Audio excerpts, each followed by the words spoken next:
नमस्कार। और आज की कहानी में आपका स्वागत है। नमस्कार। आज हम एक बहुत ही दिलचस्प कहानी पर बात करने वाले हैं। इलाचंद्र जोशी जी की लिखी हुई रेल की रात। जी, रेल की रात। ये कहानी एक रेल यात्रा के बहाने मन के अंदर जो अप्रत्याशित अनजाने भाव उठते हैं उनको बड़ी खूबसूरती से पकड़ती है। हाँ, मतलब एक मामूली सा सफर कैसे अंदर की दुनिया को उथल-पुथल कर सकता है। बिल्कुल। तो हमारे पास ये कहानी है स्रोत के तौर पर, और हम कोशिश करेंगे कि इसके अलग-अलग पहलुओं को समझें। कैसे इसमें संयोग है, मानवीय भावनाएं हैं, जिंदगी के कुछ अनदेखे कोने हैं। तो चलिए शुरू करते हैं इस कहानी की हमारी पड़ताल। जी। कहानी की शुरुआत होती है महेंद्र से। महेंद्र स्टेशन पहुंचता है, और वो भी गाड़ी के वक्त से काफी पहले। हाँ, जैसे उसे उस छोटे शहर से निकलने की बहुत जल्दी हो। एक तरह की बेचैनी है उसमें। लेखक ने उसका थोड़ा हुलिया भी बताया है। कोई 32-33 साल का नौजवान, सामान्य कद काठी, गेहुआ रंग। और पहनावा, खद्दर का कुर्ता धोती, चप्पलें। हाँ, खद्दर। ये शायद कुछ इशारा करता है उसके बारे में। बिल्कुल। ये छोटी छोटी डिटेल्स बाद में मतलब रखती हैं। उसके व्यक्तित्व में एक आकर्षण भी बताया गया है, पर शायद वो बहुत जाहिर ना हो। और वो इंतजार कर रहा है। शाम ढल रही है, चांदनी रात है, स्टेशन का माहौल है, झिंगुरों की आवाज। और महेंद्र की वो अंदरूनी व्याकुलता। वो टहल रहा है, टिकट खिड़की खुलने का इंतजार कर रहा है। फिर सिग्नल डाउन होता है, वो टिकट लेता है, गाड़ी आती है। और महेंद्र एक डिब्बे में चढ़ जाता है। डिब्बा लगभग खाली सा ही है। लेकिन तभी कहानी में वो मोड़ आता है। एक चश्माधारी सज्जन है और उनके साथ 2 महिलाएं, वो भी उसी डिब्बे में आते हैं। जी। और आते ही कुली से थोड़ी हुज्जत होती है सामान रखने को लेकर। फिर वो सज्जन बैठते हैं, थोड़ा हांफते हुए, पसीना पोंछते हैं। और यहीं से महेंद्र का ध्यान उनसे यात्रियों की तरफ जाता है। हाँ, लेकिन शुरू में वो थोड़ा झिझकता है। लेखक ने लिखा है कि वो स्वाभाविक संकोचशीलता के कारण सीधे उनकी तरफ देख नहीं पाता। खासकर महिलाओं की तरफ। जी, ये महेंद्र के स्वभाव के बारे में कुछ बताता है। शायद थोड़ा शर्मीला या अंतर्मुखी किस्म का। फिर उन महिलाओं का जिक्र आता है। एक थोड़ी उम्रदराज है, 35 के आसपास, सफेद चादर ओढ़े हुए, थोड़ी अस्वस्थ सी लग रही हैं। और दूसरी युवती है, कोई 22-23 साल की, गुलाबी साड़ी पहने हुए, और उसके चेहरे पर एक सरल मधुरिमा है जो आंखों को खींचती है। ये विवरण अहम है। और लेखक कहते हैं कि इन महिलाओं के साथ होने भर से महेंद्र के मन की उदासी कम होने लगती है। उसमें एक सुखद सरलता आ जाती है। ये बदलाव दिलचस्प है। जो आदमी पहले इतना बेचैन और शायद थोड़ा उदास था, वो अब इन अजनबियों के साथ थोड़ा सहज महसूस करने लगा है। संकोच कम हो रहा है। और इसमें मदद करते हैं वो चश्माधारी सज्जन। हाँ। वो महेंद्र से पूछते हैं कि शिकोहाबाद कब तक आएगा। हाँ, और फिर वो अपना परिचय भी दे देते हैं, बड़े बेतकल्लुफ अंदाज में। बताते हैं कि टुंडला जा रहे हैं, कोर्ट में प्रैक्टिस करते हैं, और साथ में उनकी वाइफ है और सिस्टर की तबीयत ठीक नहीं है। ये सुनकर महेंद्र थोड़ा हैरान होता है। वो अंदाजा लगाता है कि जो उम्र दराज महिला है वो सिस्टर होंगी, और गुलाबी साड़ी वाली वाइफ। ये अंदाजा और उस सज्जन का वो खुलापन शायद महेंद्र को थोड़ा और सहज कर देता है। फिर गाड़ी चल पड़ती है और कोई इस डिब्बे में नहीं आता। और थोड़ी देर में ही वो चश्माधारी सज्जन तो ऊँघने लगते हैं, फिर बिस्तर लगाकर घर्राटे भरने लगते हैं। लेखक यहाँ महेंद्र के मन की बात बताते हैं। वो सोचता है कि ये सज्जन कितने सुखी हैं, कितने बेतकल्लुफ, आत्मसंतुष्ट। हाँ, वो जीवन का एक अलग ही रूप देखते हैं उनमें। और फिर वो जो बड़ी महिला थी, सिस्टर, वो भी ऊँघने लगती हैं। लेकिन वो जो गुलाबी साड़ी वाली युवती है, वो पूरी तरह जागी हुई है। वो क्या कर रहे हैं? वो खिड़की से बाहर देख रही है। कभी ऊँघती हुई महिला को देखती है, कभी सोते हुए सज्जन को, और फिर वो महेंद्र को देखती है। अच्छा, और कैसे देखती है? लेखक कहते हैं, स्निग्ध किंतु विस्मय की उत्सुकता से पूर्ण आंखों से। मतलब कोमल लेकिन हैरानी और जिज्ञासा भरी नजरें। और इस नजर का महेंद्र पर क्या असर होता है? जबरदस्त असर, गहरा, जैसे कोई जादू हो गया हो। उसे लगता है कि वो मोहाविष्ट हुआ जा रहा है। उसकी आत्मा, उसका शरीर, सब में जैसे कोई बदलाव आ रहा है। वो उस नजर को झेल नहीं पाता। बिल्कुल, वो नजरें हटा लेता है। ये कहानी का एक बहुत अहम मोड़ है। यहाँ असलियत और महेंद्र की अंदरूनी दुनिया घुलने मिलने लगती है। हो सकता है वो युवती बस यूं ही देख रही हो, जिज्ञासावश। हाँ शायद, लेकिन महेंद्र के लिए वो नजर कुछ और बन जाती है, असाधारण। उसे लगता है जैसे वो किसी दूसरे लोक से आई है। और फिर वो गुलाबी साड़ी का आंचल हवा में लहराता है, उसके बाल दिखते हैं। और महेंद्र जैसे जागते हुए सपना देखने लगता है। और सपना भी बड़ा अजीब है। उसे लगता है कि ये महिला कोई देवी है, गुलाबी पताका फहराकर विश्व विजय के लिए निकली है। और महेंद्र उसका सारथी है। और ये रेलगाड़ी एक अनंतगामी रथ बन गई है। वाह, मतलब पूरी दुनिया उस डिब्बे में सिमट गई है। हाँ, बाकी सब लोग बाहर की दुनिया, सब झूठ लगने लगा है। ये एहसास इतना तीव्र क्यों है? महेंद्र खुद भी ये सोचता है कि पहले भी स्त्रियां देखी हैं, अनुभव हुए हैं, पर ये इतना अनोखा क्यों लग रहा है? ये शायद महेंद्र के मन की अपनी स्थिति है, उसकी जो भावनात्मक खालीपन है। हाँ, शायद वो इस अजनबी में, इस एक नज़र में कोई बहुत गहरा मतलब, कोई कनेक्शन ढूंढ रहा है। वो मनी मन उससे बातें करने लगता है। चिर अज्ञाता, तुम क्या चाहती हो? लेकिन फिर असलियत दस्तक देती है, पास में लेटे सज्जन के खर्राटों की आवाज। हाँ, ये कंट्रास्ट, एक तरफ वो इतना ऊंचा, लगभग आध्यात्मिक अनुभव, और दूसरी तरफ ये रेल के डिब्बे की भद्दी सी सच्चाई। बिल्कुल, ये जोशी जी की खूबी है, वो यथार्थ और मन की उड़ान को साथ साथ दिखाते हैं। और ये सिलसिला शिकोहाबाद तक चलता है। हाँ, शिकोहाबाद स्टेशन आता है, सज्जन सो रहे हैं, बड़ी महिला ऊँघ रही हैं। और वो युवती, उसकी आंखों में नींद नहीं है और वो अब भी महेंद्र को देख रही है, उसी मर्मभेदनी दृष्टि से। उस नजर का असर बना हुआ है। बिल्कुल। फिर सब उतरते हैं, पुल पार करके दूसरे प्लेटफॉर्म पर जाना है। वहां अंधेरा है, बस चांदनी फैली हुई है। और पता चलता है कि दिल्ली वाली गाड़ी 1.5 घंटा लेट है। जी, तो वो सज्जन तो एक बेंच पर लेट जाते हैं, दोनों महिलाएं सामान पर ही बैठ जाती हैं। और महेंद्र टहलने लगता है, और यहाँ उसे एक और अजीब सा एहसास होता है।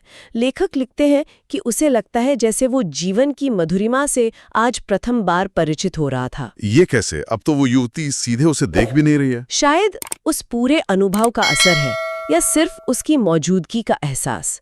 वो चांदनी रात, दूर दिखते सिग्नल के लाल निशान, सब कुछ उसे नया अर्थपूर्ण लग रहा है। और वो इसका श्रेय किसे देता है? उसी युवती को। वाह। वो मन में सोचता है, इस अनुभूति का श्रेय उस टीन की छत के नीचे बैठी हुई मायालिनी को ही देना होगा, भले ही अंधेरे में आंखें न दिख रही हों। फिर वो सज्जन उसे बुलाते हैं। हाँ, कहते हैं आइए कुछ गपशप करें। महेंद्र जाकर उनके पास एक सूटकेस पर बैठ जाता है। और सज्जन पूछते हैं, दिल्ली में मुलाजिम है या पॉलिटिक्स वगैरह में है? महेंद्र बस हाँ ना में जवाब देता है, ज्यादा बताना नहीं चाहता। लेकिन सज्जन जोर देते हैं, और यहीं पर महेंद्र अपने अतीत के बारे में कुछ बताता है।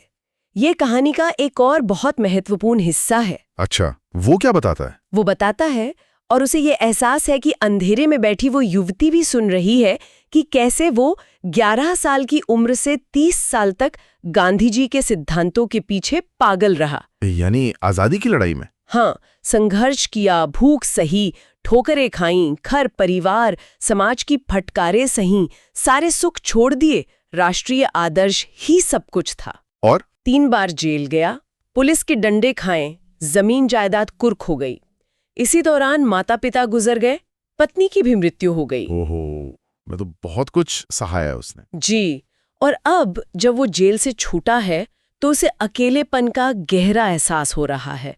अब उसे उन लोगों की याद आ रही है जिनकी उसने उसूलों के पीछे उपेक्षा की थी, खासकर अपनी पत्नी के। हाँ, उसे याद आता है कि कैसे उसकी पत्नी उसे पत्र लिखती थी और वो उनकी परवाह नहीं करता था। अब उसे उन पत्रों का हाहाकार सुनाई देता है, उसकी भोली उदास सी मूरत आंखों के सामने आती है। उसे बहुत पछतावा है, बहुत गहरा। वो कहता है कि वो पहली बार उन लोगों के लिए रोया है। पत्नी की उपेक्षा उसे हत्या जैसा अपराध लगता है। इस अपराध बोध का क्या असर हुआ उस पर? वो कहता है कि अब उसने मन को समझाया है, जिंदगी को एक नई नजर से देखने लगा है, साधारण चीजों में भी अलौकिक आनंद मिलने लगा है। और इसी नई दृष्टि का एक नतीजा ये है कि अब वो किसी भी स्त्री को देखता है तो उसके मन में एक श्रद्धापूर्ण उत्सुकता जागती है, जैसे वो पहली बार स्त्री के अस्तित्व को महसूस कर रहा हो। तो क्या ये जो गुलाबी साड़ी वाली युवती के लिए उसका इतना तीव्र आकर्षण है, वो इसी नई श्रद्धापूर्ण उत्सुकता का हिस्सा है। बहुत संभव है। उसका अतीत, उसका त्याग, उसका पछतावा और फिर ये नई संवेदनशीलता, ये सब मिलकर उस एक नज़र को, उस युवती की उपस्थिति को इतना ज़्यादा मतलब दे रहे हैं। ये सिर्फ शारीरिक खिंचाव नहीं है। नहीं, उससे कहीं ज़्यादा है। शायद उसके जीवन में जो खालीपन आ गया है उसे भरने की एक अवचेतन कोशिश है, एक भावनात्मक, शायद आध्यात्मिक जुड़ाव की तलाश। लेकिन महेंद्र की ये इतनी गहरी दर्द भरी कहानी सुनकर वो चश्माधारी सज्जन क्या कहते हैं? वो एक जोर का ठहाका लगाते हैं। क्या ठहाका? हाँ, और कहते हैं आप भी बड़े मजे के आदमी हैं, खूब। और ये कहकर फिर सो जाते हैं, खर्राटे लेने लगते हैं। ये तो कमाल है। मतलब इतनी गहरी बात पर ऐसी प्रतिक्रिया? ये चौंकाने वाला है। शायद ये समाज की उदासीनता दिखाता है, या उन सज्जन का अपना छिछलापन, या हो सकता है वो महेंद्र की बातों की गहराई समझ ही नहीं पाए। उनके लिए सब बस एक मजेदार कहानी थी। और महेंद्र, उसका क्या रिएक्शन होता है?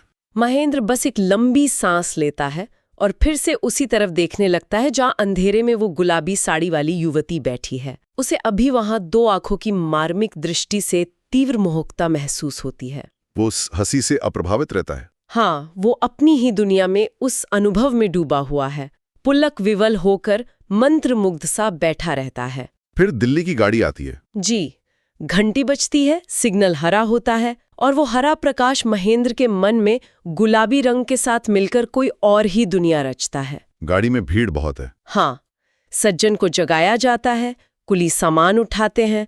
वो सज्जन महिलाओं के साथ आगे बढ़कर जबरदस्ती एक डिब्बे में घुस जाते हैं। महेंद्र भी उनके पीछे जाता है। पर उस डिब्बे में जगह नहीं आती, तो उसे दूसरे डिब्बे में चढ़ना पड़ता है। किसी तरह बैठने की जगह बनाता है और वो संपर्क टूट जाता है। हाँ, गाड़ी चल पड़ती है। महेंद्र के मन में अजीब सी धुंधली भावनाएं हैं। उसे नींद आने लगती है। और नींद में वो एक सपना देखता है। जी, सपना भी उसी अनुभव से जुड़ा है। देखता है कि गुलाबी साड़ी आकाश में फैल गई है, फिर वो फट जाती है, उसमें से दो तेज आंखें निकलती हैं, तीर की तरह आती हैं। फिर वो मिलकर एक बड़ी आंख बन जाती हैं। वो आंख महेंद्र के दिल को छूती है, फिर वापस आकाश में जाती है और दो करुणा विकल आंखों में बदल जाती हैं, दुख और करुणा से भरी आंखें। ये सपना क्या दिखाता है? शायद वही, उस अनुभव की तीव्रता, उसका असर, आंखें, गुलाबी रंग और अंत में वो करुणा। शायद उस युवती का कोई अनकहा दुख, या महेंद्र का अपना दर्द, या दोनों का मिलाजुला रूप। फिर टुंडला स्टेशन आता है और वो जाग जाता है। हाँ, पूरी तरह होश में आता है और देखता है कि वो सज्जन और दोनों महिलाएं सामान के साथ उतरकर फाटक की तरफ जा रहे हैं। वो अपनी विश्व विजेनी को आखिरी बार देखता है। मन में एक इच्छा होती है कि एक बार फिर आंखें मिल जाएं, पर ऐसा नहीं होता। वो युवती व्यस्त सी जल्दी में आगे निकल जाती है और बस कहानी खत्म। लगभग। गाड़ी छूटने लगती है और महेंद्र के कानों में सिर्फ एक आवाज गूंजती रह जाती है। कौन सी आवाज? वही, उन चश्माधारी सज्जन की हंसी। हाँ हाँ, आप भी बड़े मजे के आदमी हैं, खूब। जैसे कोई अदृश्य शक्ति उसका मजाक उड़ा रही हो। वाह, क्या अंत है। जी, तो ये थी रेल की रात। एक छोटी सी यात्रा, लेकिन मन के अंदर भावनाओं और विचारों का कितना बड़ा तूफान खड़ा कर देती है। हाँ, ये दिखाती है कि कैसे अजनबियों से कुछ पल का मिलना भी जिंदगी पर, सोच पर गहरा असर छोड़ सकता है। बिल्कुल, महेंद्र का किरदार, उसका अतीत, उसका पछतावा और एक अनजान युवती के लिए वो तीव्र, लगभग आध्यात्मिक सा खिंचाव, ये सब मिलकर कहानी को बहुत यादगार बनाते हैं। ये कहानी ये भी सोचने पर मजबूर करती है कि हम बाहर से कितने अलग दिखते हैं और अंदर कितनी जटिल भावनाओं, कितनी यादों के साथ जी रहे होते हैं। सही कहा। महेंद्र का अनुभव शायद थोड़ा अनोखा लगे, पर ये उन अनकहे कनेक्शंस, उन छोटी छोटी मुलाकातों की ताकत को दिखाता है जो अचानक जिंदगी में रंग भर देती हैं या हमें अपने ही किसी अनदेखे कोने से मिलवा देती हैं। इला चंद्र जोशी जी ने मनोविज्ञान, यथार्थ और एक हल्के से रहस्य को बड़ी खूबसूरती से बुना है इस कहानी में। हाँ, और कहानी ये भी याद दिलाती है कि जिंदगी के मायने अक्सर बड़ी बड़ी घटनाओं में नहीं, बल्कि ऐसे छोटे, अचानक मिलने वाले पलों में भी छुपे हो सकते हैं। बस उन्हें महसूस करने की जरूरत है। तो आज की ये चर्चा इला चंद्र जोशी की रेल की रात पर उम्मीद है श्रोताओं को पसंद आई होगी। सुनने के लिए बहुत बहुत धन्यवाद। अगर आपको ये कहानी और हमारा ये विश्लेषण पसंद आया तो हमारे चैनल आज की कहानी को लाइक करें, शेयर करें और सब्सक्राइब जरूर करें। जी हाँ, और वो जो घंटी का आइकन है उसे भी दबा दें ताकि जब भी कोई नई कहानी आए आपको फौरन पता चल जाए। और अब जाते जाते एक सवाल आपके लिए छोड़ जाते हैं। क्या हमारी जिंदगी में भी कभी ऐसी रेल की रातें आई हैं? कोई ऐसी अजनबी मुलाकात या कोई एक पल का अनुभव जिसने हमें अपने ही किसी अनदेखे पहलू से मिला दिया हो? इस पर सोचिएगा जरूर। अगली कहानी तक अपना ध्यान रखें। नमस्कार। नमस्कार।